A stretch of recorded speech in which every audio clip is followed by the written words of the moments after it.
ಕಡಿಮೆ ಕಾಣ್ತದೆ. ನಿಮ್ದು ಎಷ್ಟು ಲಕ್ಷ? 50,000 ನಂದೇನೋ 10,000 ಕಾಣ್ತದೆ.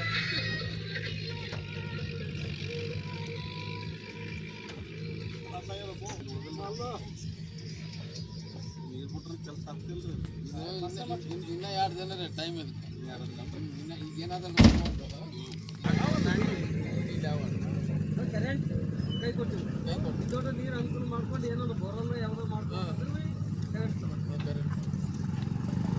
ಕರೆಂಟ್ ನಮ್ಗೆ 4 ಗಂಟೆ ಇಡನೇ ಹೋಲ್ರಿ. ಅದು ಅಲ್ಲಿ ಟ್ರಿಪ್ ಆಯಿತು, ಇಲ್ಲಿ ಟ್ರಿಪ್ ಆಯಿತು, ಎಲ್ಲ ಇಲ್ಲಿ ತೊಗೊಂಡ್ರೆ ಭಜನೆ ಮಾಡಕತ್ತಿವಲ್ಲ, ಅದು 7 ಗಂಟೆ ಕೊಟ್ಟರೆ ಸಾಕು.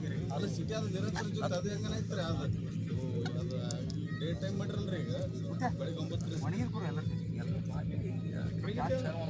ಎಷ್ಟು ಕಂಬ ಆಯ್ತು ಅವರೇ ಕಂಬ ಹಾಕ್ಸ್ಬೇಕು, ಅವರೆಲ್ಲ ನಡ್ಕೊಂಡು ಅವರೇ ಸೂಪರ್ವೈಸಿಂಗ್ ಚಾರ್ಜನ್ನು ಅವರೇ ತುಂಬೇಕು ರೀ. ನಾವು ವಸ್ತು ಮಾಡಿದ್ರೆ ಗೌರ್ಮೆಂಟ್ ಅಂಡರ್ ಒಂದು ವರ್ಷ ಆದ ಅವ್ರು ಹ್ಯಾಂಡ್ ಓವರ್ದಾಗ ಕೊಡ್ಬೇಕು. ಎಲ್ಲ ಮಾತಾಡ್ತಾರೆ ಅವರು ಅಲ್ಲಿ ಸ್ವಲ್ಪ ಅಲ್ಲೆಲ್ಲ ಅವರು ಎಲ್ಲ ನೀವು ಅಂದರೆ ನಿಯತಕ್ಕೆ ಕಚ್ಚಿದ್ರಲ್ಲ. ಏನು ಸಮಸ್ಯೆ ಅದ? ಇದು ದೊಡ್ಡದ ಬೋರಲ್ಲಿ ನೀರು ಏನೋ ಬಿಟ್ಕೋಬೇಕಂದ್ರೆ ನೀರು ಕರೆಂಟ್ ಕೊಡ್ತಾ ಇಲ್ಲ.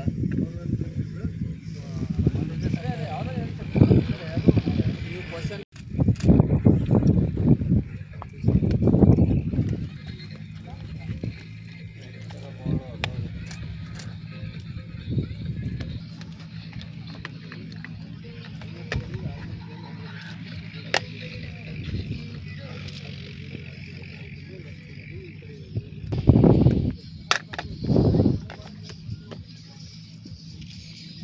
ಈಗ ಎಷ್ಟು ಗಂಟೆ ಕೊಡ್ಲತ್ತನ್ sir I P start current? ಈಗ ಕರೆಕ್ಟ್ ಅಂತ ಅವ್ರು ಹೇಳೋ ಪ್ರಕಾರ 7 ಗಂಟೆ.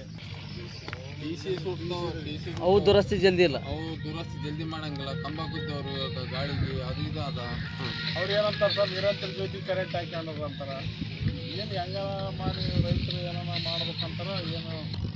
ಟಿ ಸಿ ದುಡ್ಡು ಜಾಸ್ತಿ ಮಾಡಿದ್ರೆ ಎಲ್ಲಿ ಆಗ್ತದೆ. ಶೀಘ್ರ ಸಂಪರ್ಕ ಕ್ಯಾನ್ಸಲ್ ಮಾಡಿ ಅವರು ಸ್ವಂತ ಟಿ ಸಿ ಕೊಡಿಸ್ಬೇಕಂತ ಇನ್ನು ಟೋಟಲ್ ಇದು ಇರ್ತದೆ. ಸಿದ್ದರಾಮಯ್ಯ ಸರ್ಕಾರ ಇದ್ದಾಗ ಮಾಡಿ